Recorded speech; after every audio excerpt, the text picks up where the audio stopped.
What happens when a spoiled rich teenager walks into Judge Judy's courtroom thinking money can buy respect? This young man made the biggest mistake of his life by insulting one of America's toughest judges.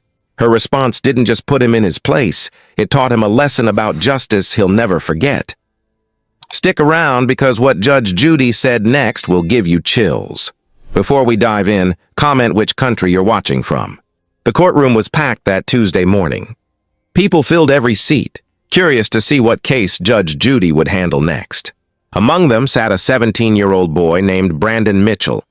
He walked in wearing designer clothes from head to toe. His sneakers alone cost more than what some families spend on groceries in a month. Everything about him screamed privilege. His father owned several successful businesses across the state, and Brandon had grown up never hearing the word no. The case seemed simple on paper. Brandon had borrowed his neighbor's expensive camera equipment for a school project. The neighbor, Mr. Roberts, was a retired photographer who had spent years collecting professional gear. He trusted Brandon because they had lived next door to each other for 5 years. But when Brandon returned the equipment, the main camera body was cracked and one of the lenses was badly scratched. Mr. Roberts asked Brandon to pay for the repairs, which would cost around $2,000. Brandon refused. He claimed the equipment was already damaged when he borrowed it. When Judge Judy called the case, Brandon walked up to the stand with a smirk on his face. His lawyer, paid for by his father, stood beside him looking uncomfortable. Mr. Roberts approached his side of the courtroom with his evidence folder, looking nervous but determined. Judge Judy looked at both parties and asked Brandon to explain what happened. Instead of answering respectfully, Brandon leaned back and shrugged. His tone was dismissive and careless. He said the camera was old anyway and that Mr. Roberts should just buy new equipment instead of complaining. Judge Judy's eyes narrowed. She had seen thousands of cases in her career. She knew when someone was lying, and she definitely knew when someone was being disrespectful. She asked Brandon if he had taken photos showing the condition of the equipment before he borrowed it. Brandon laughed and said he didn't think he needed to because it was just some old guy's hobby gear. The courtroom went silent. Even Brandon's lawyer looked down at his shoes. That comment was the first crack in Brandon's confident facade. Judge Judy asked Mr. Roberts to present his evidence. The retired photographer pulled out maintenance records showing he had serviced all his equipment just 2 months before lending it to Brandon. Everything had been in perfect working condition. He also had photos taken the day he handed over the equipment, showing every piece in pristine shape. Brandon's expression changed slightly. He hadn't expected the old man to be so prepared. Judge Judy examined the documents carefully, then turned back to Brandon. She asked him directly if he had proof the equipment was damaged before he borrowed it. Brandon stammered for a moment, then said he didn't need proof because his word should be enough. He added that his family had more money than Mr. Roberts would ever see in his lifetime, so why would he lie about a stupid camera? The courtroom gasped. Even people watching from home probably felt their jaws drop at that moment. Judge Judy put down her papers and stared at Brandon with an intensity that could freeze fire. This was the moment Brandon made his fatal mistake. Instead of backing down, he doubled down on his arrogance. He told Judge Judy that she was wasting his time and that his father's lawyers could buy and sell her courtroom. He said he didn't understand why he had to be there answering questions from someone who didn't understand how the real world worked. He suggested that people like Mr. Roberts should be grateful that wealthy families like his even lived in the neighborhood because they raised property values. The silence that followed was deafening. Judge Judy slowly removed her glasses and set them on her desk. Her face showed no anger, just a calm determination that anyone who watched her show would recognize immediately. This was the moment when she shifted from judge to teacher. She wasn't just going to rule on this case. She was going to deliver a lesson that Brandon desperately needed to hear. Judge Judy began speaking in a measured, controlled voice. She told Brandon that she had presided over cases involving people from every walk of life. She had seen billionaires and people who couldn't afford their next meal. She had seen respectful teenagers and entitled adults. But in all her years on the bench, she had rarely seen someone so completely misunderstand what justice means. She explained that her courtroom wasn't a place where money talked. It was a place where truth mattered, where evidence decided outcomes, and where every person deserved equal respect regardless of their bank account. She told Brandon that Mr. Roberts had worked his entire life to earn the money to buy that camera equipment. Those weren't just objects to him. They represented decades of passion, hard work, and dedication to his craft. When Brandon damaged that equipment and refused to take responsibility, he didn't just break some gear. He showed contempt for another person's life work. Judge Judy said that Brandon's wealth didn't make him superior. It made him responsible to use his advantages to lift others up, not to look down on them. Then Judge Judy addressed the comment about her courtroom. She told Brandon that respect wasn't something money could purchase. Her authority came from years of legal experience, from understanding the law, and from a commitment to fairness. She said that Brandon's father's money meant absolutely nothing in her courtroom. A billionaire and a person without a dollar to their name stood as equals before her bench. That was what justice truly meant. It meant that truth and evidence determined outcomes, not the size of someone's wallet or the name on their designer clothes. Brandon's face had gone pale. The smirk was completely gone now. Judge Judy wasn't finished, though. She told him that at 17 years old, he was at a crossroads. He could continue down this path of entitlement and disrespect, and he would find that the world had a way of humbling people who thought themselves above others. Or he could take this moment as a wake-up call. He could learn that character wasn't measured by what you owned, but by how you treated people, especially those who couldn't do anything for you in return. She ruled that Brandon was absolutely responsible for the damages. She ordered him to pay Mr. Roberts the full $2,000 for repairs, plus an additional $500 for the time and stress caused by having to bring this case to court. She said the evidence was overwhelming and that Brandon's testimony lacked any credibility whatsoever. But then she did something unexpected. She told Brandon that she hoped 10 years from now he would look back on this moment and thank her. She hoped he would realize that someone needed to tell him these truths before he went out into the world thinking. His wealth exempted him from basic human decency. The courtroom erupted in applause as Judge Judy dismissed the case. Mr. Roberts looked relieved and vindicated. Brandon stood frozen at his stand, probably experiencing more genuine consequences for his actions than he ever had before. His lawyer quickly guided him out of the courtroom. Some people in the audience were wiping tears from their eyes. They had witnessed more than just a legal ruling. They had seen a masterclass in what justice really means. Judge Judy's response to Brandon went viral online. Millions of people watched the clip and shared it with comments about how she perfectly handled the entitled teenager. Parents showed the video to their own kids as an example of why respect and responsibility matter.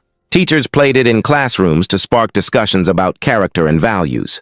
People from all different backgrounds found something powerful in her words because they spoke to a fundamental truth that everyone understands. Real strength doesn't come from what you have. It comes from how you treat others and whether you take responsibility for your actions. Brandon's story didn't end in that courtroom, though. According to reports that came out later, the experience actually changed him. His father, embarrassed by his son's behavior on national television, made Brandon get a summer job at a local community center. Brandon had to work alongside people from all different backgrounds and income levels. Slowly, he began to understand what Judge Judy had tried to teach him. He learned that the people he had looked down on had rich lives, interesting stories, and valuable wisdom. He learned that respect had to be earned through actions, not bought with money. Years later, Brandon gave an interview where he talked about that day in Judge Judy's courtroom. He said it was the most humiliating experience of his life, but also the most important. He admitted he had been a terrible person, blinded by privilege, and completely lacking in empathy.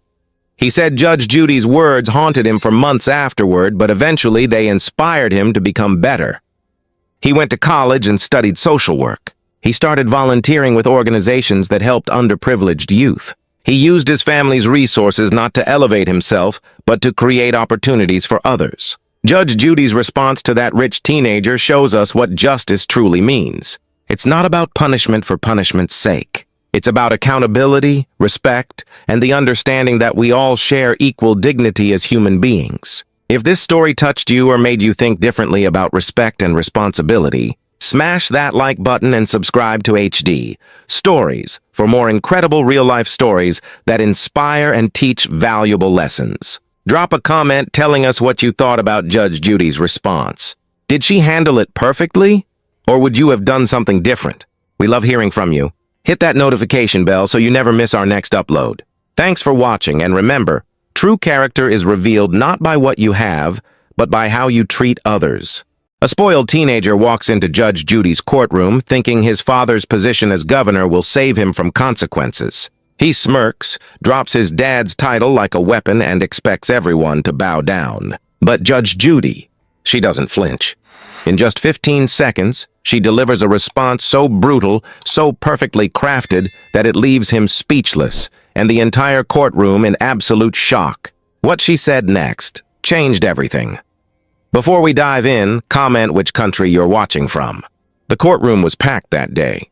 People filled every seat, waiting to see what Judge Judy would handle next. The bailiff called the next case, and in walked a young man who looked like he'd never faced a real problem in his life. He was maybe 19 or 20 years old, wearing expensive clothes that screamed privilege. His designer sneakers probably cost more than most people's monthly rent. He had this swagger about him, this confidence that felt completely unearned. The kind of confidence that comes from never being told no. The case was simple on paper. He had rear-ended someone's car in a parking lot and refused to pay for the damages.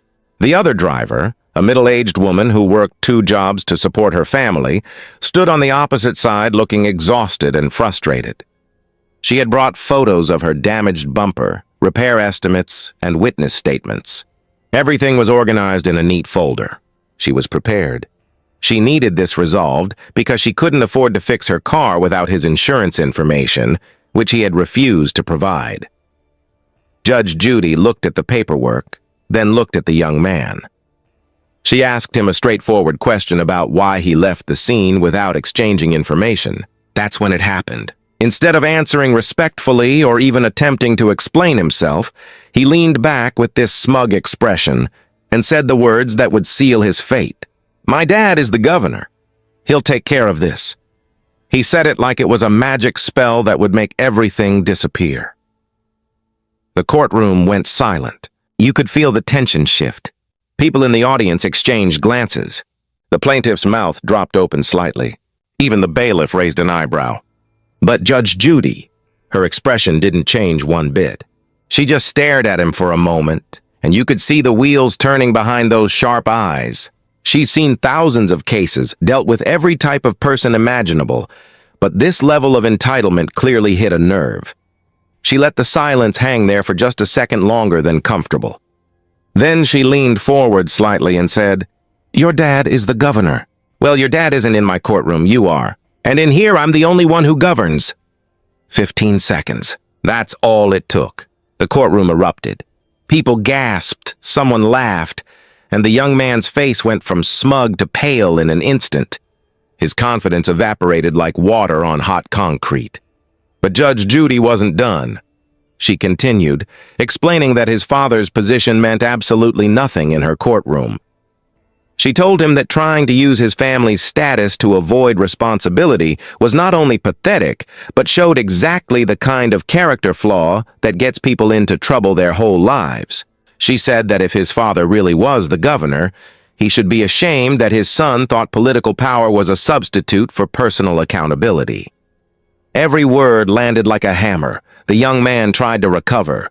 He stammered something about not meaning it that way, about just trying to explain that he could pay. But Judge Judy cut him off. She doesn't tolerate backtracking or excuses. She asked him directly why he didn't just pay for the damage when it happened. Why did he make this working mother go through the trouble of taking him to court? Why did he waste everyone's time? He had no good answer because there wasn't one. He was used to skating by on his family name, and this was probably the first time someone had actually held him accountable. Judge Judy then turned her attention to the plaintiff, the woman whose car he had damaged. She asked her about the repairs, looked at the estimates, and confirmed everything was legitimate. The woman explained that she needed her car for work, that she had already missed shifts because of this, and that she just wanted what was fair.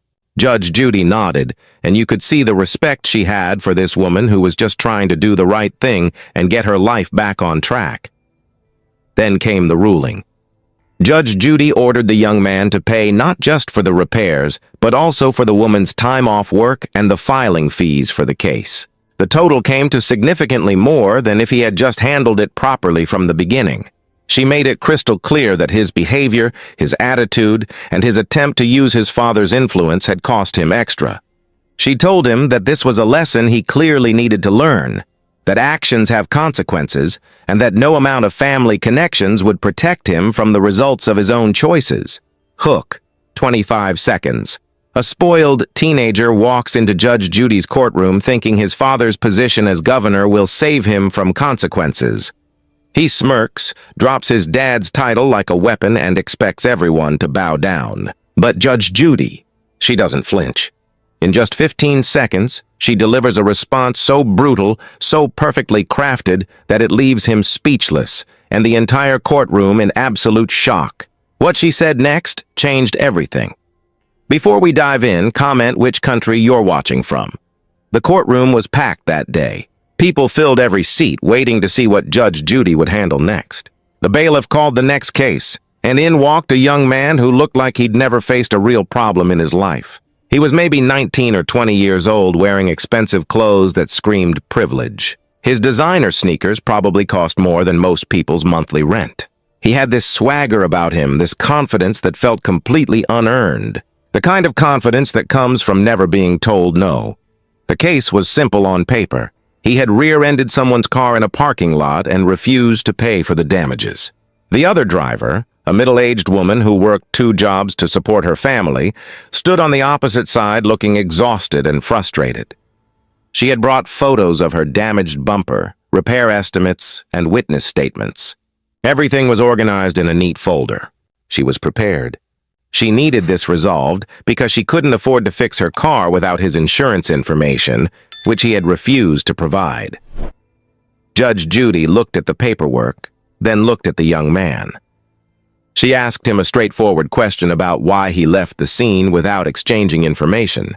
That's when it happened. Instead of answering respectfully or even attempting to explain himself, he leaned back with this smug expression and said the words that would seal his fate. "My dad is the governor. He'll take care of this." He said it like it was a magic spell that would make everything disappear. The courtroom went silent. You could feel the tension shift. People in the audience exchanged glances. The plaintiff's mouth dropped open slightly. Even the bailiff raised an eyebrow. But Judge Judy, her expression didn't change one bit.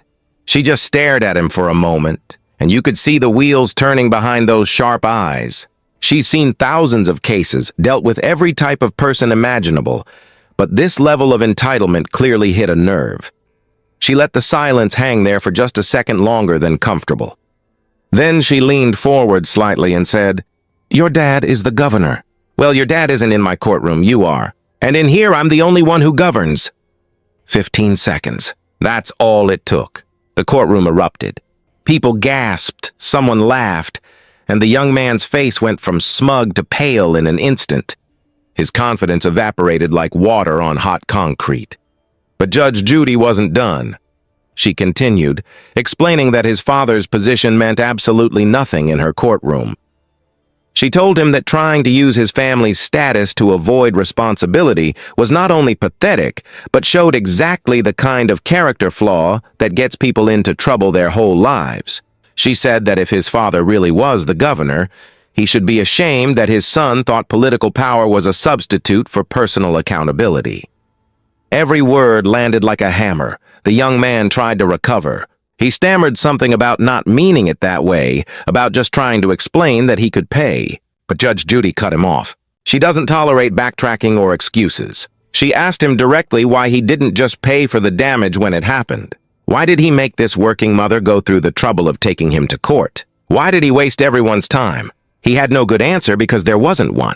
He was used to skating by on his family name, and this was probably the first time someone had actually held him accountable. Judge Judy then turned her attention to the plaintiff, the woman whose car he had damaged. She asked her about the repairs, looked at the estimates, and confirmed everything was legitimate. The woman explained that she needed her car for work, that she had already missed shifts because of this, and that she just wanted what was fair. Judge Judy nodded, and you could see the respect she had for this woman who was just trying to do the right thing and get her life back on track. Then came the ruling. Judge Judy ordered the young man to pay not just for the repairs, but also for the woman's time off work and the filing fees for the case. The total came to significantly more than if he had just handled it properly from the beginning. She made it crystal clear that his behavior, his attitude, and his attempt to use his father's influence had cost him extra. She told him that this was a lesson he clearly needed to learn, that actions have consequences, and that no amount of family connections would protect him from the results of his own choices. As the young man stood there processing what had just happened, you could see reality setting in. His face was red. Whether from embarrassment or anger was hard to tell. Probably both. He had walked into that courtroom thinking he was untouchable, and he was walking out having been completely dismantled by a judge who had no patience for entitled behavior. The plaintiff, on the other hand, looked relieved. Justice had been served. She was getting her money, and more importantly, she had been validated. Someone with power had actually listened to her and recognized that she was the wronged party. The audience couldn't stop talking about it after the case ended. People were replaying Judge Judy's words in their heads. In here, I'm the only one who governs. It was perfect. It was powerful. It was exactly what needed to be said. Because here's the truth that Judge Judy understood, and that young man was just learning. Privilege might open doors, but it doesn't make you immune to consequences. It doesn't give you the right to treat others poorly. And it certainly doesn't impress someone who has spent decades fighting for fairness and justice. What makes this moment so significant isn't just the burn itself, though it was legendary.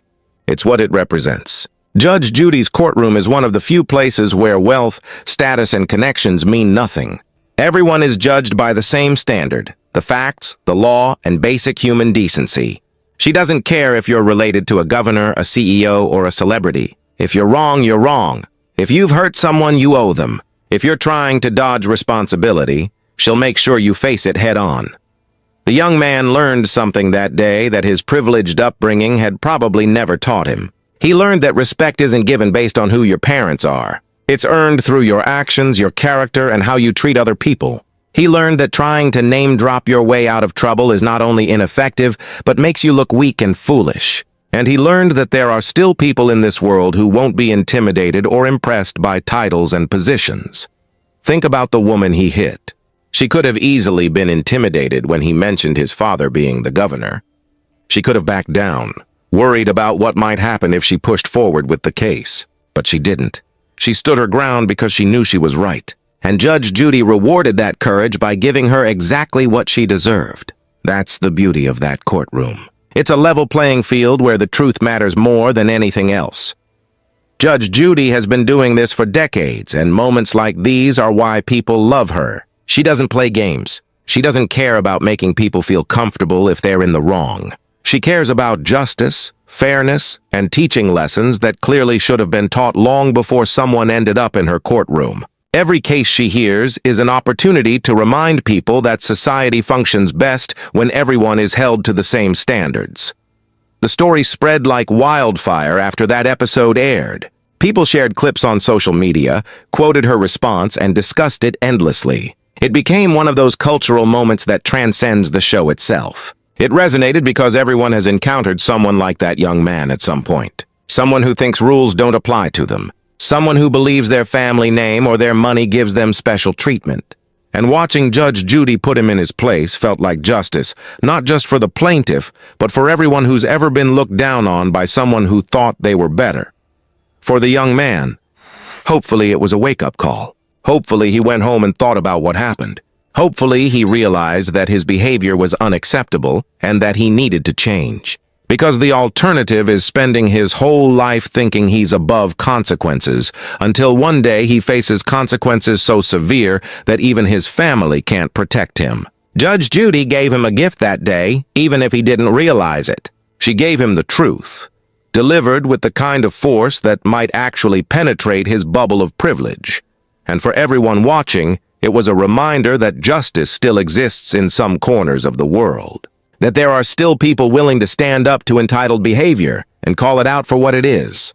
Judge Judy's 15-second response didn't just shock the courtroom. It reminded all of us what real authority looks like. It's not about power or connections. It's about fairness, wisdom, and the courage to do what's right regardless of who's standing in front of you. If Judge Judy's legendary response inspired you, hit that like button and subscribe to HD Stories for more incredible courtroom moments. Drop a comment telling us what you would have said to that spoiled rich kid. He walked into Judge Judy's courtroom wearing a smug smile, convinced he could twist the truth and walk away clean. He thought his fancy badge and official title as a permit officer made him untouchable. But what he didn't know was that Judge Judy had already read every lie between the lines of his report. When she looked up from her papers, her eyes said one thing loud and clear: he was in trouble. Before we dive in, comment which country you're watching from. The courtroom was tense from the moment the permit officer, Mr. Dalton, took his seat. He adjusted his tie like he owned the place, flashing a quick smirk toward the woman sitting across from him, a small business owner named Rachel. She looked nervous but determined. The case was about a renovation permit that never got approved, even though Rachel had paid the full fee and followed every rule. When Judge Judy began, she immediately sensed something was off. Dalton's confidence was too polished, his answers too rehearsed. "Mr. Dalton," Judy said, "you're telling me this woman submitted her documents late, correct?" Dalton nodded eagerly. "Yes, Your Honor. She missed the final submission date by 2 weeks. Rachel's voice trembled slightly as she responded, "That's not true, Your Honor. I have the email confirmation right here. It was submitted before the deadline." She handed the printed proof to the bailiff. Judy scanned it, and her expression shifted. She turned back to Dalton. "Mr. Dalton," she said slowly, "this email shows she submitted everything on time. Care to explain why your office marked it late?" Dalton hesitated. His mouth opened, but no words came out. I'll have to check our internal system. Maybe there was a delay in processing." Judy raised an eyebrow. A delay? Or a cover-up? The courtroom fell silent. Rachel took a deep breath. "Your Honor, I tried calling his office for weeks. He kept saying there was a problem with the paperwork, and then he offered to personally fast-track it for an extra $500 in cash." Gasps echoed in the room. Dalton's face turned red. "That's a lie. She's trying to ruin my reputation." Judge Judy slammed her pen on the bench. "Sit down, Mr. Dalton," she barked. "You're not on trial for your reputation. You're on trial for your actions." Dalton tried to recover, his voice shaking now. "Your Honor, it was a misunderstanding. But Judy cut him off. "You only what? Suggested she pay you personally to move her paperwork along? Because that's not a misunderstanding. That's called a scam." The courtroom murmured again. Rachel looked both relieved and emotional. She finally felt seen after weeks of being dismissed. Judge Judy leaned forward, her tone sharp but calm. "Mr. Dalton, people like you are the reason honest citizens lose faith in the system. You used your position of power to exploit someone who was just trying to follow the law. That's disgraceful." Dalton stammered. "Your Honor, I didn't mean, don't insult my intelligence," Judy snapped. "You knew exactly what you were doing. You thought your title would protect you, but not in my courtroom." The tension was thick enough to cut with a knife. Dalton slumped in his chair, his earlier arrogance completely gone. Judy turned to Rachel and said, "You did everything right. You'll get your permit approved, and this man will face the consequences of his choices." By now, the courtroom was completely silent. Every person in the audience was leaning forward, waiting for what Judy would say next. Dalton wiped the sweat from his forehead, realizing that his lies had finally cornered him. Judge Judy looked down at his file again. "Mr. Dalton, this isn't your first complaint, is it?" Dalton froze. "What do you mean, Your Honor?" "I mean," Judy said sternly, "that I have 2 prior written reports here, both involving you asking for processing fees from other applicants. So let's not pretend this is your first mistake." The audience gasped again. Dalton's shoulders sank. His hands trembled as he muttered, "Your Honor, I admit, I made some bad choices." Judy nodded slowly. "Bad choices? You took bribes. You delayed honest people's work for your own profit. You tried to manipulate the system and then lied under oath. That's not a bad choice. That's corruption. Tears welled up in Rachel's eyes. "Thank you, Your Honor," she whispered. Judy gave her a slight nod. "You stood up for yourself. That takes courage." Dalton sighed heavily. "I'm sorry, Your Honor. I never meant for it to go this far." Judy leaned back in her chair, arms crossed. "You're sorry because you got caught. And I'll tell you something. That fake confidence you walked in with, it vanished the moment truth walked in behind you." The courtroom erupted in quiet laughter, but Judy wasn't smiling. Her tone was serious, almost motherly now. "I've seen people make mistakes, Mr. Dalton, but what I won't tolerate is betrayal of public trust. You don't deserve that badge, and you certainly don't deserve this position." Dalton lowered his head. "You're right, Your Honor. I know I am," Judy said. "You'll return that money, issue a formal apology, and this court will be forwarding the case to your department's ethics board. Maybe next time, you'll remember, integrity isn't optional." Rachel's eyes filled with tears again, but this time they were tears of relief. She had walked into this courtroom feeling powerless, but left with her dignity intact. As the bailiff called the next case, Judy glanced at Dalton one last time. "You thought you could outsmart the system, but the truth has a funny way of catching up, doesn't it?" Dalton nodded quietly. The moment went viral online within hours. Millions watched as the once arrogant permit officer confessed in front of Judge Judy, proving that justice still mattered. If you believe justice should always win, make sure to hit that like button, share this video with your friends, and subscribe to HD Stories for more real-life courtroom dramas where truth always finds its voice. He thought he could outsmart Judge Judy, a high-profile personal injury lawyer with a $1 million smile and a reputation built on twisting the truth. People feared him in the courtroom, not because he was right, but because he knew how to make others look wrong. But on this day, he laughed at the wrong person. In front of millions watching, he smirked, rolled his eyes, and mocked an elderly woman who was simply asking for justice. He thought it was funny. He thought his charm and law degree could save him. But then, Judy leaned forward. Her face changed. The courtroom went silent. In that moment, even the air felt heavy. Because everyone knew, when Judge Judy gets quiet, something big is coming. And just 36 seconds later, this proud lawyer's smile vanished. His voice cracked, and the words that came next would end his career forever. Before we dive in, comment which country you're watching from.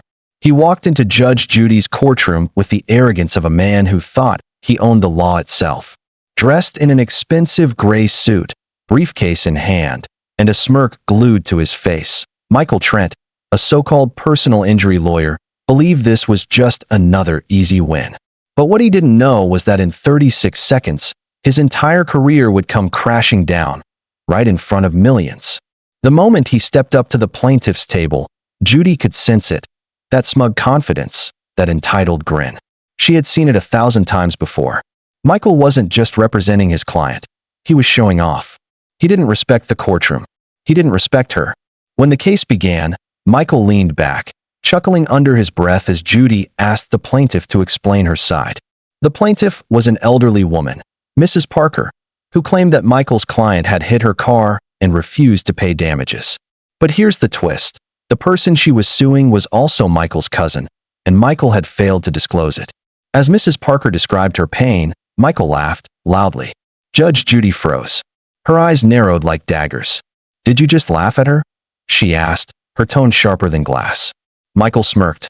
"Oh, come on, Your Honor. She's exaggerating. A small bump and she's acting like it's a tragedy." The courtroom gasped. Even the bailiff turned his head. Judy leaned forward, her voice low but deadly calm. "You think people's pain is funny? You think this is a game?" Michael shrugged. "I just think people waste the court's time." And that was it. The shift happened. The courtroom grew silent. Judy's expression turned ice cold. In that silence, even Michael began to feel the heat of his own arrogance. Judy looked down at her papers, then back at him. "Mr. Trent," she said slowly, "I have dealt with liars, cheaters, and frauds. But rarely do I see someone mock justice itself." Michael smirked again, still not realizing his downfall had already begun. Judge Judy sat back in her chair, flipping through the documents the clerk had just handed her. Her tone was calm, too calm. "Mr. Trent," she said, "you're a licensed attorney, correct?" He nodded proudly. "For 12 years now." She raised her brow. then you should know that representing a relative without disclosure violates ethics. You filed this under false pretense. Michael's smirk faded. I didn't think it mattered. It's a small case. That was his second mistake. Judy slammed the file shut. It matters, Mr. Trent. Honesty matters. Integrity matters. And you, sir, seem to have lost both. The entire courtroom went quiet again. The audience could almost feel the tension in the air. Mrs. Parker looked emotional, holding back tears. She wasn't just fighting for money. She wanted respect. Judy leaned closer. You laughed at a woman who was injured. You hid the fact that you're related to the defendant. And you think you can mock this courtroom? Her voice echoed like thunder. Well, Mr. Trent, let's see how funny you find this. She picked up her pen, scribbled something on a sheet, and handed it to the clerk. This transcript, she said, along with the record of your behavior, is being sent to the Bar Association for review. Michael's face turned pale. Wait, what? You can't. Oh, I can, Judy interrupted. And I will. You don't belong in a courtroom if you can't respect it. The audience murmured. Michael's arrogance melted into panic. He tried to speak, but Judy cut him off again. Enough. You are dismissed. And I strongly advise you to reflect, because your license is hanging by a thread. That's when it happened. 36 seconds later, right as Judy left the bench, Michael's phone buzzed. It was an urgent message from his firm. Effective immediately. You are suspended pending investigation. The color drained from his face. His confidence? Gone. His smirk? Erased. In that one moment, the man who thought he was untouchable realized, no one is above the law. As the bailiff escorted him out, Mrs. Parker smiled softly. Justice, for once, had smiled back. And Judge Judy? She looked into the camera with that famous glare and said, arrogance and dishonesty don't win in my courtroom. Truth does. If you believe no one is above justice, hit that like button, share this story, and don't forget to subscribe to my channel, HD Stories, for more real courtroom drama that'll keep you hooked. In Judge Judy's courtroom, arrogance has no place. But today, the richest CEO in the city decided to test that rule. With a smirk on his face and millions in his bank, he thought his money could buy respect. But when he flipped his middle finger right at Judge Judy, the entire courtroom froze. What happened next became one of the most unforgettable moments ever seen on live TV, because Judy didn't just put him in his place. She destroyed him piece by piece. The courtroom was already buzzing before the cameras even started rolling. Every whisper, every shuffle of papers, every nervous cough seemed to hang in the air. People had heard the rumors. Today's case involved Alexander Reed, one of the richest CEOs in the country. The man behind multi-billion-dollar tech companies, known for his sharp suits, expensive cars, and even sharper tongue. He wasn't just wealthy. He was notorious for acting like the world revolved around him. And as the doors opened and he strutted in, it was clear those rumors didn't exaggerate a thing. Alexander Reed walked in with the kind of confidence that bordered on arrogance. His polished Italian shoes clicked against the courtroom floor like the ticking of an expensive watch, loud enough to demand attention. His tailored navy suit hugged his frame perfectly, the kind of fabric that didn't wrinkle even when he moved. A golden tie pin glimmered against the light, and the faint smell of his cologne filled the room, expensive and overpowering. But what stood out the most wasn't his wealth. It was the smug grin plastered across his face, the look of a man who had never been told no. On the other side of the courtroom stood Rachel Thomas. She was everything Alexander wasn't, humble, hardworking, and nervous but determined. Her small design firm had taken on a huge project for Alexander's company, creating a branding package that took her team months to complete. She delivered everything on time, polished to perfection, and had emails proving that Alexander's team had approved the work. But when it came time for payment, months passed and nothing. Her polite reminders turned into desperate pleas. Rent was overdue, her employees were losing patience, and her business was hanging by a thread. That's when she finally decided to take him to court. It wasn't about revenge, it was about survival. The unpaid contract meant the difference between keeping her business alive or shutting it down. But to Alexander, this whole thing was nothing more than an inconvenience. He walked in like he owned the building, barely acknowledging anyone. His assistant followed behind, holding a sleek leather briefcase, while he scrolled casually through his phone. The bailiff asked him to silence his device, and Alexander didn't even respond. He just looked up with a blank expression and said, "Relax. I'm not here to cause trouble." Everyone in the room exchanged glances. It was the kind of arrogance that made people uncomfortable, but it was also exactly what they expected from a man like him. He dropped into his seat with a lazy kind of posture, arms crossed, chin tilted slightly upward, as if he were sitting in a boardroom instead of a courtroom. He gave Rachel one look, the kind of look that said, "You don't belong in the same room as me." Rachel tried not to meet his gaze. Her hands trembled slightly as she organized her papers. She wasn't used to confrontation, especially not against someone who had the money and power to crush her with a single phone call. But deep down she knew she was right, and that gave her just enough courage to stand tall. When Judge Judy finally entered the courtroom, everyone else immediately rose to their feet out of respect. But Alexander? He didn't. He gave a half-hearted attempt, barely lifting himself from his chair before slumping back down with a smirk. His lips twitched upward like he found the entire thing amusing. Judge Judy noticed. She always noticed. Her sharp eyes flicked toward him for just a second before she took her seat. There was no need for her to say anything yet. Experience had taught her that people like Alexander always revealed their true colors eventually. As the case began, the clerk read the details aloud. The atmosphere grew heavier with every word. Alexander didn't look concerned. Instead, he leaned back and whispered something to his assistant, chuckling quietly to himself. Rachel could hear snippets. Waste of time, small business drama, just PR cleanup. The words burned, but she held her ground. Judge Judy finally looked up from her file. "Mr. Reed," she said, her tone flat but commanding, "do you understand why you're here today?" Alexander smirked. "Yes, Your Honor," he said casually, emphasizing Your Honor with mock politeness. "Apparently someone thinks I owe them money," the courtroom murmured. Judy raised an eyebrow but didn't respond yet.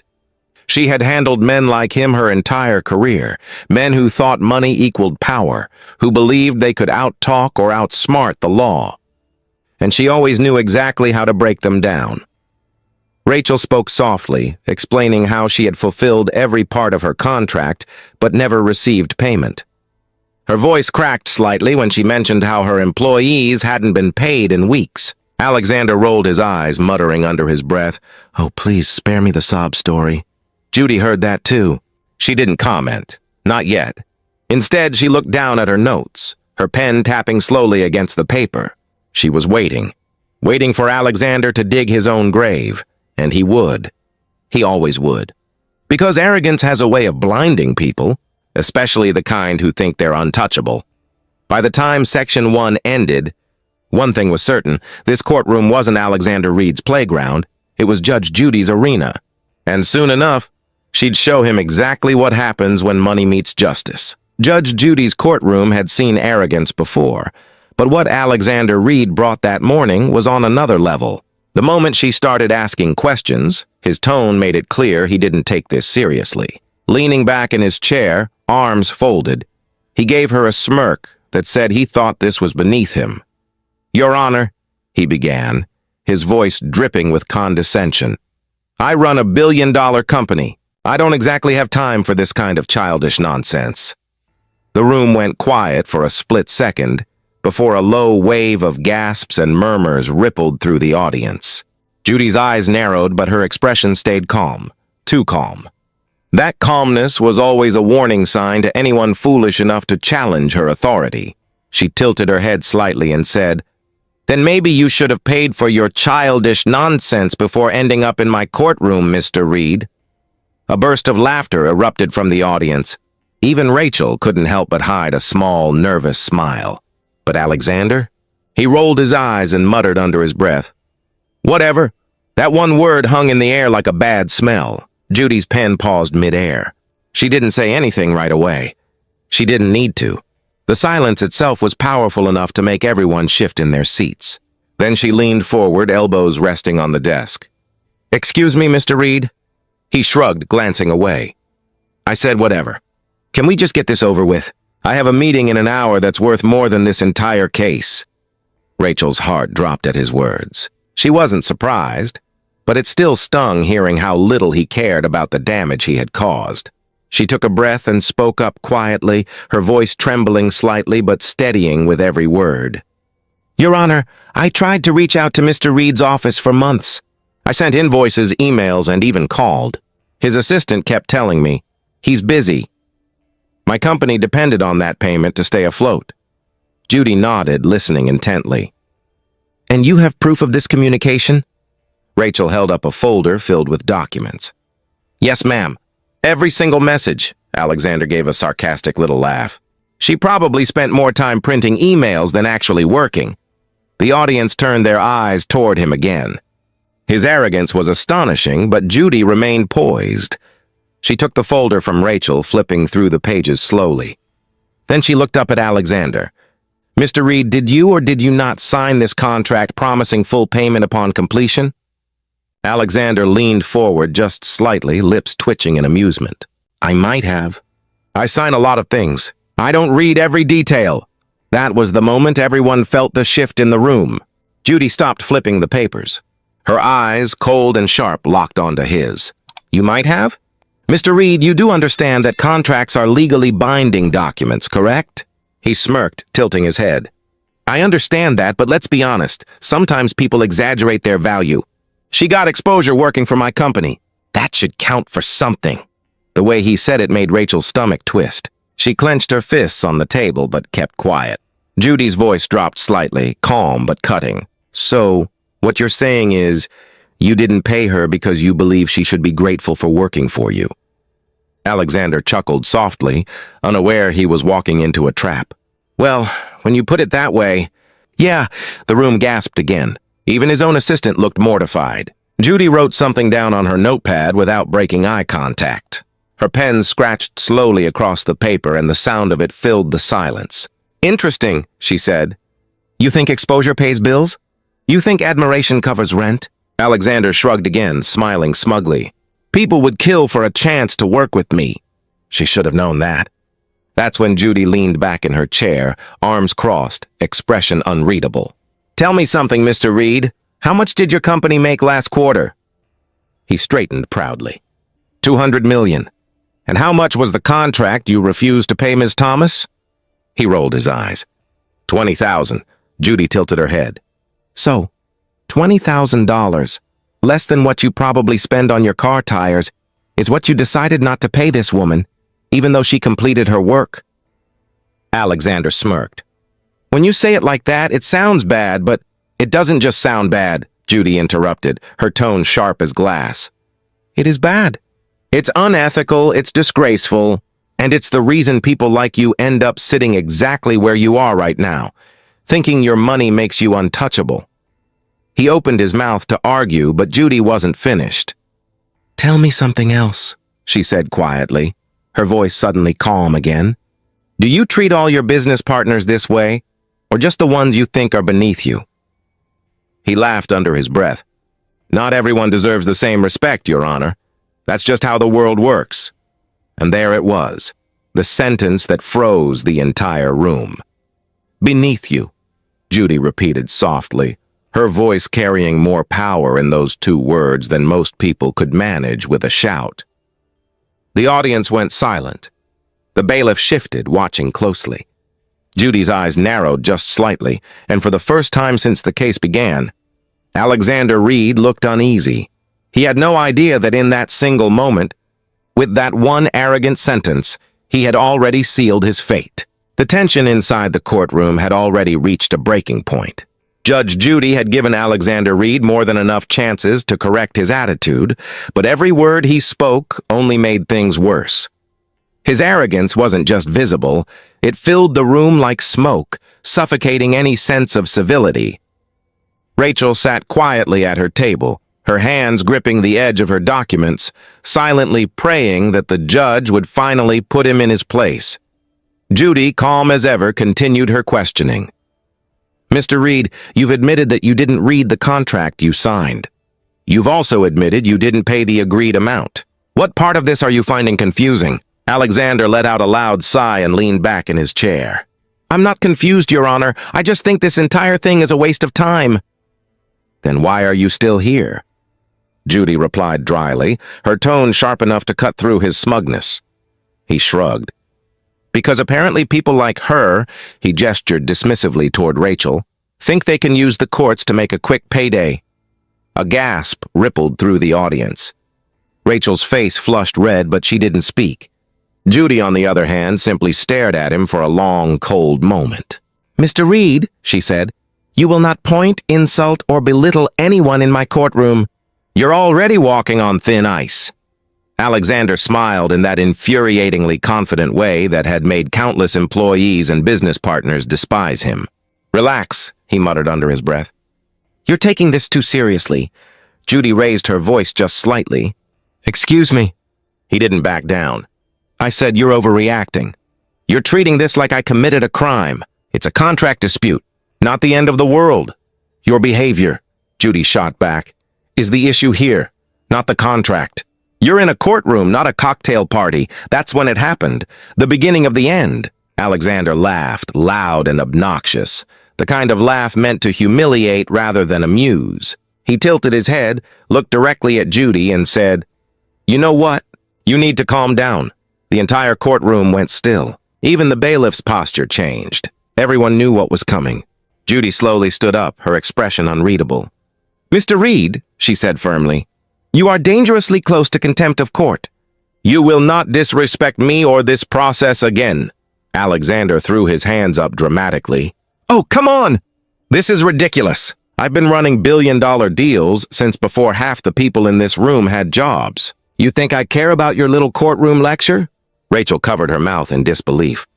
She had never seen anyone talk to Judge Judy like that, ever. Judy gave one last warning, her voice like steel. Mr. Reed, this is your final chance. Watch your tone.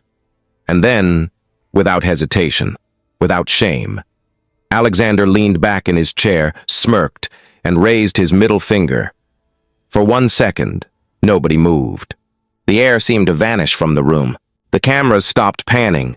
The bailiff froze mid-step, and Rachel's heart dropped into her stomach. Even Alexander's assistant gasped softly under her breath, realizing that her boss had just crossed an unforgivable line. Judy didn't react immediately. She didn't flinch, didn't blink, didn't even raise her voice. She simply leaned back, folded her hands, and stared at him with eyes that could shatter glass. It was the silence that scared everyone, the kind of silence that only comes before a storm. Did you just flip me off in my courtroom? She asked, her tone low, calm, and deadly serious. Alexander smirked. Maybe you finally got the message. The courtroom erupted in whispers. The bailiff stepped forward, muscles tensed, ready to restrain him if Judy gave the word. Judy, however, remained composed. Her power wasn't in her volume, it was in her presence.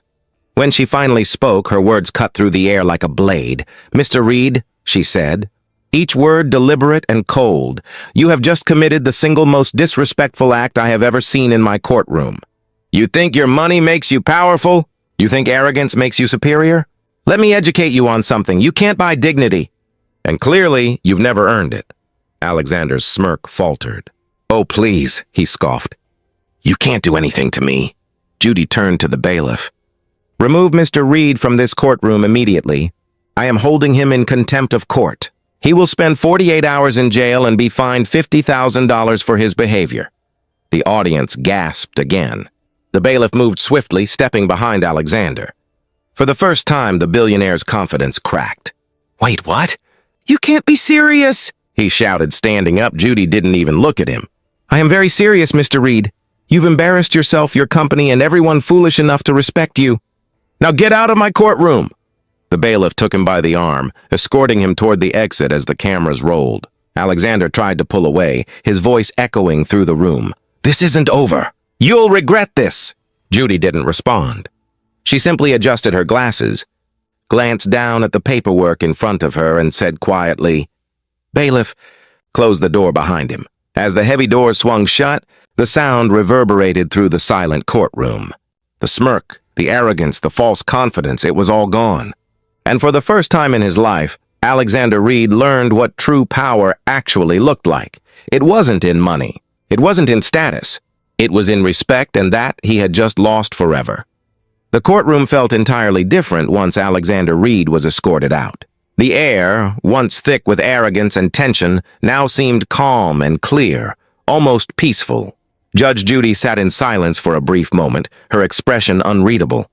Then she took a deep breath, looked down at the files in front of her, and finally turned her attention to Rachel Thomas, the woman who had stood her ground against one of the most powerful men in the country.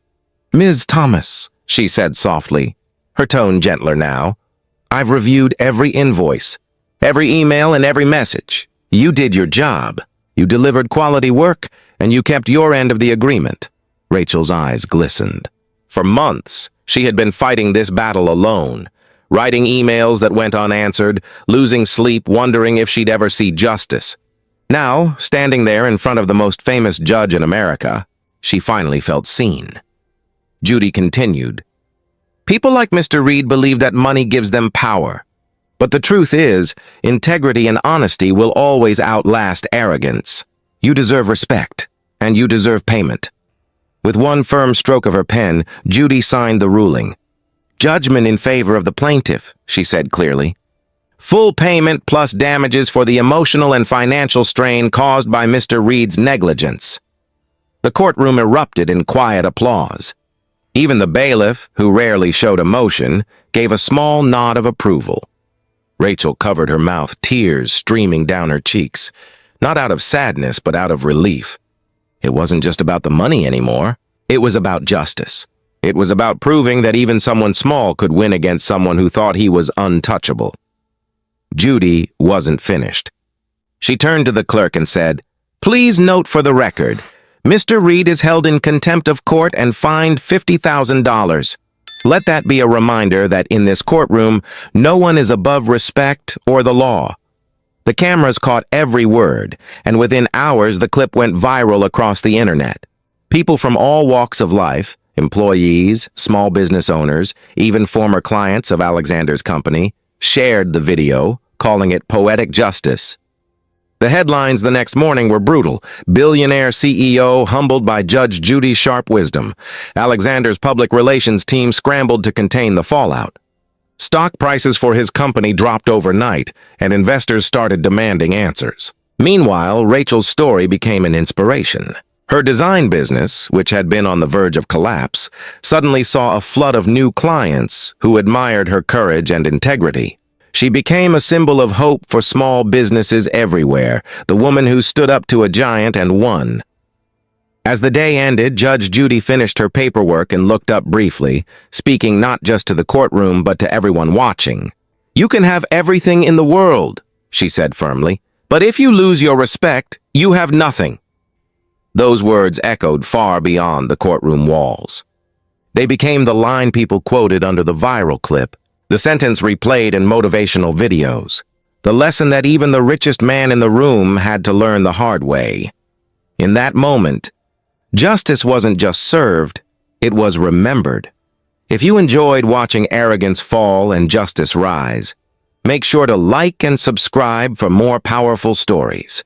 This is HD Stories, where karma always delivers in style. You won't believe what happened in Judge Judy's courtroom this time. Fat Karen walked in, full of attitude, and decided to call Judge Judy Grandma right in front of everyone.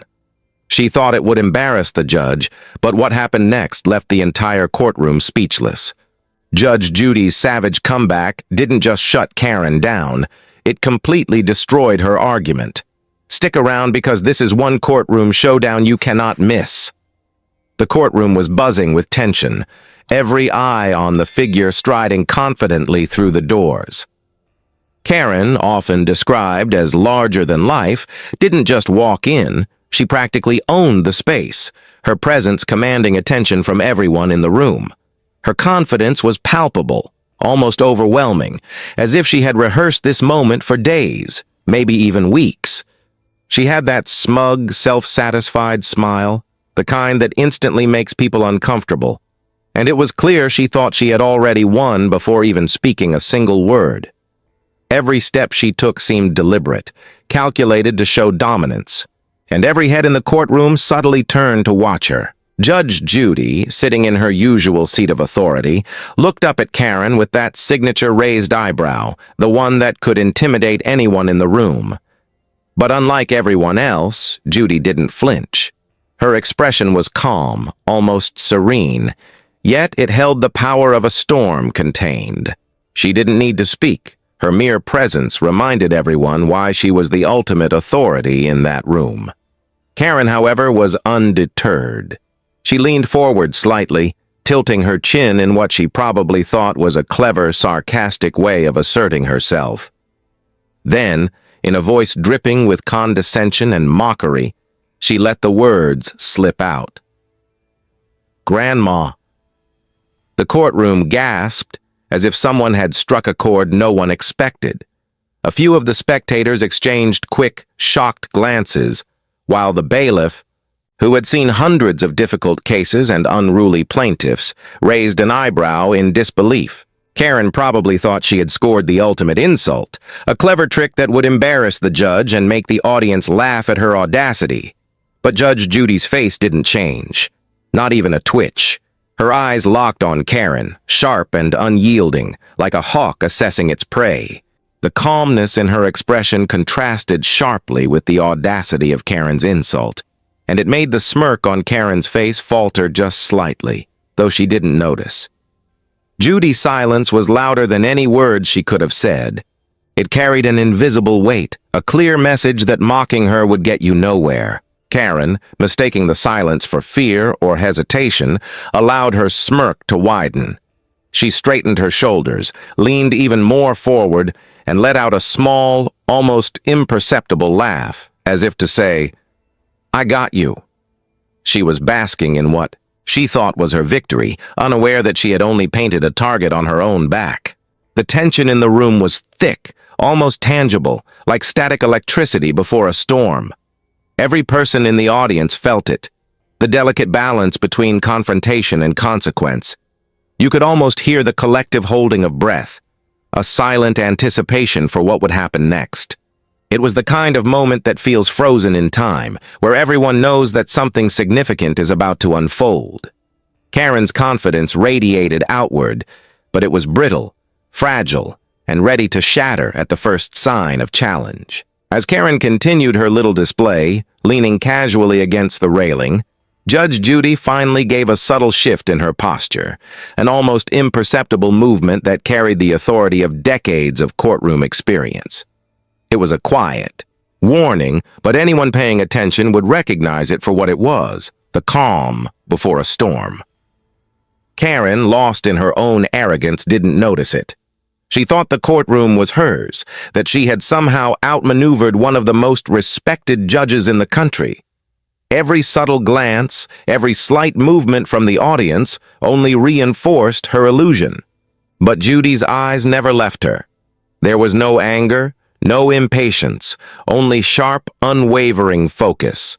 That gaze alone could dismantle lies, expose arrogance, and bring a room full of people to silence. Karen, for the first time, should have felt a flicker of doubt, but instead she doubled down, fully committed to her act. The atmosphere was electric. Even the air seemed heavier, charged with anticipation. Everyone watching understood that the moment had just gone personal. This wasn't just a courtroom case anymore. It was a battle of wits, respect, and authority. Karen had opened the door to ridicule, thinking she could humiliate Judge Judy, but she didn't realize that the real danger now lay in the judge's response. The audience leaned forward in their seats, knowing that whatever came next would be remembered long after the gavel fell. The stage was set perfectly for a comeback so sharp, so ruthless, that no one in that room or watching at home would ever forget it. Karen had started the game, but she had unknowingly handed the winning move to Judge Judy. And in that moment, the tension wasn't just in the room. It was alive, vibrating with the promise of what was about to unfold.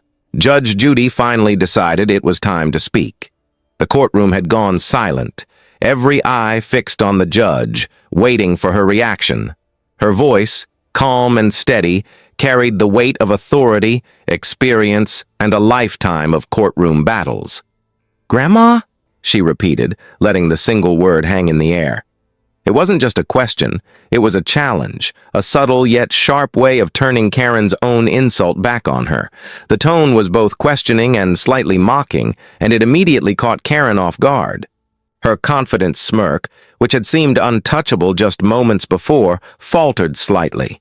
For the first time in the courtroom, Karen hesitated, her mind racing as she realized her careless words had given Judge Judy the perfect opening. It was as if the judge had thrown down a gauntlet and Karen had no idea how to pick it up. "Yes, Grandma," Karen said, attempting to force confidence into her voice. But the slightest tremor betrayed her. Her words, meant to assert dominance, instead sounded weak and unsure. The courtroom noticed immediately, even the bailiff, who rarely reacted to anything, gave a small, knowing shake of his head. Judge Judy leaned forward slightly, her posture commanding yet calm, and addressed the court in a measured tone that demanded attention. "If being wise, experienced, and fair makes me a grandma in your eyes," she began, her eyes locked onto Karen, "then I will take that as a compliment. But let me tell you something, young lady. You've just shown everyone here how childish and disrespectful you really are." The courtroom murmured in agreement. People exchanged glances, some stifling small chuckles, others nodding in approval. Karen's attempt to insult had backfired completely, and she could feel the room shifting against her. She tried to interrupt, trying to regain some semblance of control, but Judge Judy raised her hand, the simple gesture carrying more authority than any yelling could. "Let me finish," she said, her tone leaving no room for argument. "Calling me names won't change the facts of your case. It won't make your lies true, and it won't save you from the consequences of your actions." Karen's confidence began to crumble before everyone's eyes. What had started as a disrespectful joke now turned into her worst nightmare. Her posture changed subtly. She slouched slightly, her smirk disappearing entirely. She opened her mouth to respond, but no words came out. Judge Judy's piercing gaze seemed to strip away any defenses she had left, exposing every ounce of arrogance and carelessness. The audience could sense the shift in power immediately. Where Karen had walked in thinking she was untouchable, now she sat defeated, unsure of what to say or do next. Judge Judy didn't just defend herself, she completely flipped the situation. Every word she spoke was deliberate, a lesson not only to Karen but to everyone watching. "Respect is earned, not demanded," she said, her voice firm and unwavering. "And no one can give you power through insults. Your behavior today only proves that arrogance and disrespect can lead to your own undoing." Karen fidgeted in her seat, now aware that her strategy had failed miserably. Every tiny gesture from Judge Judy reinforced the shift. Every glance, every pause, every deliberate word chipped away at Karen's composure. The courtroom, which had initially been tense, was now almost electric with anticipation, knowing that the showdown was far from over, but that Karen had already lost the first round. It became clear that the balance of power had changed entirely. Karen, who had entered the room with the confidence of someone about to win, now looked exposed and vulnerable.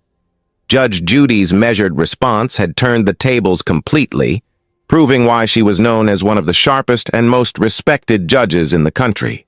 No amount of smirking, insults, or theatrics could compete with truth, experience, and authority. Karen sat there, shrinking under the weight of the judge's words, understanding instinctively that the courtroom and everyone watching was no longer on her side. What had seemed like a small, playful insult had escalated into a life lesson, delivered with precision and authority. By the end of this exchange, it was obvious to everyone. Judge Judy was in complete control, and Karen's moment of arrogance had backfired spectacularly. The courtroom had witnessed a classic example of how composure, intelligence, and experience can triumph over childish disrespect. And while Karen may have thought she had the upper hand, Judge Judy had turned the situation into a teaching moment for everyone, showing why she was not only a judge, but a master of courtroom strategy. Karen's nightmare had only just begun, and the audience knew there was more to come, as Judge Judy had only begun to make her point. Karen tried to argue her case, but from the very first words it was clear that her confidence had begun to crumble. Every sentence she spoke seemed weaker than the one before, as if the strength she had walked into the courtroom with was slowly leaking away under the weight of Judge Judy's piercing gaze. She gestured with her hands, trying to emphasize points she wasn't sure were even valid, hoping that some physical display of passion might convince the judge, or at least distract her, but it was useless. Judge Judy remained calm and composed, listening with that signature look of scrutiny, occasionally raising an eyebrow in a subtle, almost casual way that made Karen stumble mid-sentence. It was as if the judge could see right through every half-truth and every exaggerated claim, and Karen realized far too late that theatrics could not compete with decades of experience. "You see," Judge Judy said finally, her voice firm and deliberate. "Words are powerful, but so is honesty. And right now, your words have no weight because they're full of lies and disrespect." The courtroom was silent, hanging on every word, and Karen's frustration began to show.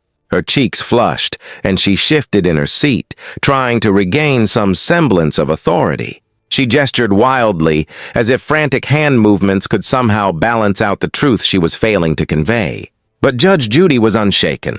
Every movement of Karen's only seemed to emphasize her panic, her arrogance collapsing under the judge's steady, unyielding presence. "I've been in this courtroom for decades," Judge Judy continued, her voice never rising but carrying a weight that made Karen shrink slightly in her chair. "I've dealt with people far worse than you. People who thought mocking me would get them out of trouble. And every single time I've proven that respect is earned, not demanded." The courtroom reacted immediately. Nods of agreement, subtle murmurs of appreciation, and even a few quiet chuckles at Karen's increasingly desperate attempts to maintain control. The audience could see the shift in power, the way the room's energy had tilted entirely in Judge Judy's favor. Karen's mind raced, trying to think of a counterattack, but it was useless. She had walked in thinking that mocking the judge was a clever strategy, only to discover it had backfired spectacularly. Karen's demeanor changed visibly. Her body language, once so bold and unshakable, became tense and defensive. Her face reddened, eyes darting around the room, as if searching for an ally among the audience, someone who could rescue her from the humiliation of being completely exposed. But there was no one. The courtroom was united against the behavior she had displayed. Judge Judy's calm yet ruthless approach made it clear to everyone no amount of smirking, childish insults, or wild gestures could override truth and authority. Every word she spoke highlighted the stark contrast between honesty and arrogance, experience and immaturity, wisdom and recklessness. Karen's attempts to argue facts, or what she claimed were facts, crumbled as she realized her credibility had evaporated. Each objection she raised was met with a quiet, pointed response from Judge Judy that dismantled it effortlessly. The audience could see it plainly. Karen had not only lost control of the courtroom, but had also lost control of the narrative entirely. Her strategy of trying to undermine the judge's authority by mocking her had failed, and it had failed in the most public and humiliating way imaginable. The realization hit Karen hard, and for the first time she seemed genuinely vulnerable. Her confidence, which had been so pronounced when she walked in, was now replaced with panic, a sense of exposure, and the undeniable understanding that she had made a serious mistake. By the end of this exchange, it was obvious to everyone that the balance of power had shifted completely. Karen, who had intended to intimidate and humiliate, now sat trapped by her own behavior, while Judge Judy remained the center of control, calm, authoritative, and entirely unshaken. The courtroom wasn't just watching a legal proceeding anymore. They were witnessing a masterclass in composure, strategy, and the power of truth over arrogance. Karen had learned a hard lesson, that mocking someone with experience and authority would only magnify her own failures. and that respect in the courtroom is something you cannot fake. Every gesture, every glance, every carefully measured word from Judge Judy reminded Karen and everyone watching why she was one of the most respected judges in the country.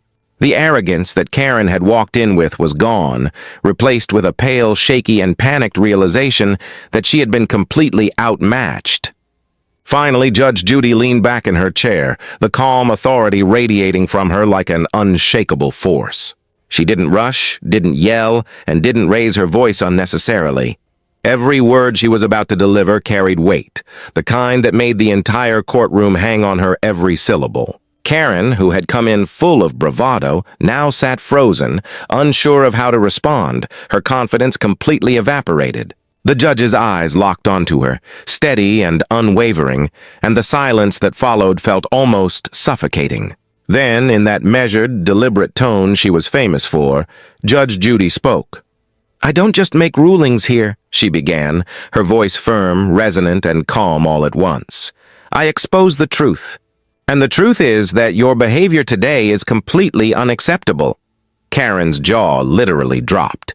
For the first time, the arrogance that had carried her into the courtroom vanished entirely, leaving her vulnerable, exposed, and utterly speechless. She opened her mouth, searching for a retort, but no words came. Every attempt to assert herself dissolved under the weight of Judge Judy's presence. The audience, meanwhile, could barely contain themselves. Murmurs of approval spread throughout the room, some spectators exchanging knowing glances, others letting out quiet laughter at Karen's failed attempt to undermine the judge. Even the bailiff, who had seen hundreds of difficult personalities over the years, nodded subtly, impressed by the precision of the judge's response. Judge Judy continued, her words deliberate, each one landing like a hammer. "You came in here trying to humiliate me," she said, her voice calm but cutting. "But all you've done is humiliate yourself. And I hope you can recognize that before it's too late." Karen's face turned red, and she shifted uncomfortably in her seat, realizing that the courtroom was no longer on her side. She had underestimated not just the judge, but the power of experience, composure, and unwavering authority. This was a lesson in humility that no amount of smirking, sarcasm, or childish behavior could erase. The courtroom was electric with tension. Every spectator could feel the full weight of the moment.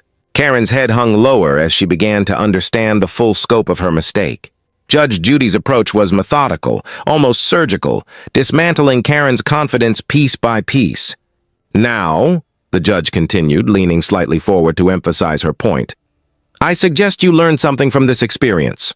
Respect others, speak the truth, and stop thinking that clever insults or theatrics can solve your problems. Because they won't. Not here, not anywhere, and certainly not in life." Every word struck home, echoing not only in the courtroom but in Karen's mind as well. Karen finally sat back, silent and defeated. Her entire demeanor had changed from the moment she entered the courtroom. The audacity, the smirk, the self-assured confidence, all gone. She realized, perhaps for the first time, that her arrogance had led her straight into a trap of her own making.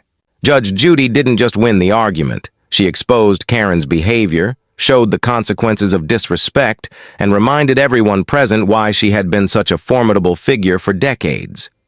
The courtroom slowly returned to its normal rhythm, but the lesson had been learned, indelibly etched into Karen's memory. Every spectator left knowing that arrogance, lies, and disrespect have consequences, especially when faced with someone like Judge Judy, who thrives on truth, fairness, and an unshakable presence. As Karen finally rose to leave, her head hung low, her movements small and defeated. It was clear to everyone watching that this moment would haunt her for a long time. She had walked in thinking she could intimidate, mock, and embarrass, but she left having learned in the most public way possible that the tables could turn in an instant.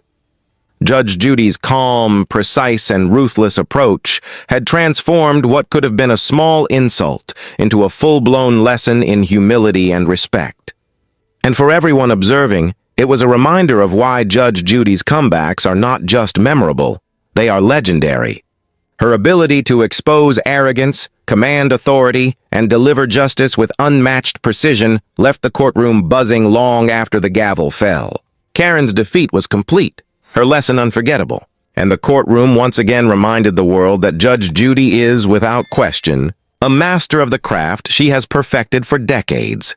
If you enjoyed this jaw-dropping courtroom showdown, make sure to hit that like button and show your support. Don't forget to subscribe to HD Stories, so you never miss another savage case that leaves everyone speechless. Stay tuned for more unbelievable stories that will keep you on the edge of your seat.